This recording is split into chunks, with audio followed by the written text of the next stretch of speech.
স্বর্ণদ্বীপে এবারের কর্মসূচি সুন্দরবন লাহিড়িপুর অঞ্চলের লক্সবাগান পরশমণি গ্রামের বেশ কিছু অসহায় ব্যাঘ্র বিধবাদের জন্য মাসিক সাম্মানিক ভাতা অনুদান প্রকল্প চালু করল। স্বর্ণদ্বীপের পক্ষ থেকে অসহায় ব্যাঘ্র বিধবাদের প্রত্যেকের হাতে নভেম্বর মাসের আর্থিক অনুদান একটি করে শাড়ি প্রদান করা হলেও প্রতি মাসে প্রত্যেক মেয়েদের অ্যাকাউন্টে অর্থ ট্রান্সফার করা হবে স্বর্ণদ্বীপ অ্যাকাউন্ট থেকে। স্বর্ণদ্বীপ চ্যারিটেবল ট্রাস্ট ব্যাঘ্র বিধবাদের জন্য মাসিক বিধবা ভাতা অনুদান প্রকল্প চালু করে স্বেচ্ছাসেবী সংগঠনের জগতে নজির সৃষ্টি করল। কোন রকম সাহায্যের হাত এখনো যাদের কাছে পৌঁছায়নি, স্বর্ণদ্বীপ সেই সব অসহায় বিধবা মায়েদের দিকে সাহায্যের হাত বাড়িয়ে দিয়ে নিজেদের দানকে মহৎ দানে পরিণত করল।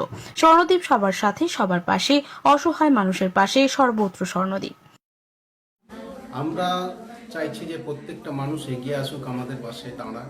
তাহলে আমরা আজকে 10টা পরিবারকে তুলে দিয়েছি, কালকে আমরা 100টা পরিবারকে তুলব এবং নেক্সটে আমরা 10,000 থেকে 10 লাখ পর্যন্ত আমরা পৌঁছাবার চেষ্টা করব এবং স্বর্ণদ্বীপ প্রত্যেকটা পরিবারে যেন সোনার আলো পৌঁছাতে পারি সেই ব্যবস্থা আমরা করছি। সবাই সহযোগিতা ছাড়া আমরা তো করতে পারবো না, তাই সবাইকে এগিয়ে আসলে আমরা অবশ্যই এই জিনিসটা করতে পারবো। আমাদের মেন উদ্দেশ্য যেটা হচ্ছে অনাথ আশ্রম ও বৃদ্ধাশ্রম, এটা নিয়ে আমরা করেছি এবং যেটা স্বর্ণদ্বীপ চ্যারিটেবল ট্রাস্টের ব্যাঘ্র প্রকল্প এটা চালু করলাম।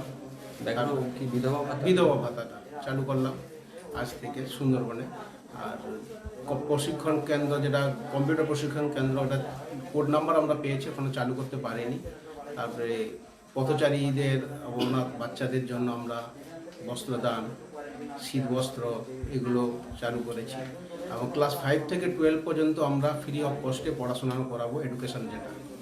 এইভাবে আমরা এগুলো মূলত কাজ করেছি এবং করতে চাইছি, আরও যাতে ভালোভাবে করতে পারি। পূর্ব বর্ধমান থেকে সুমিত ভগতের রিপোর্ট, মুক্ত আকাশ।